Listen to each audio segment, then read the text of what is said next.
গত 23 আগস্টে তিনি মারা গেছে।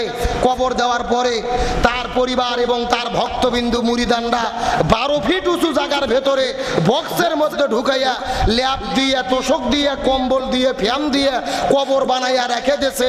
এখন বলেন তো 12 ফিট উপরে কবর হয় না মাটির নিচে কবর হয়?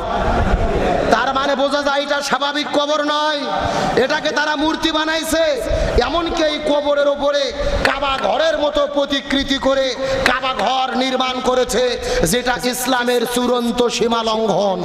গতকালকে বাংলাদেশের রাজবাড়ী জেলার গোয়ালন্দ আপনারা নিউজ দেখেছেন, তামাম বাংলাদেশ তোলপাড়। সেই নুরুল হক নুরো পাগলা নামে একটা পাগলাকে কবরের মধ্য থেকে লাশ উঠাইয়া তার লাশকে আগুন দিয়ে পুড়িয়ে জ্বালিয়ে দেওয়া হয়েছে। এখন আপনাদের জিজ্ঞেস করতে চাই, কোন লাশকে আগুন দিয়ে জ্বালিয়ে দেওয়া এটা কি ইসলাম সমর্থন করে? ভালো করে বোঝেন,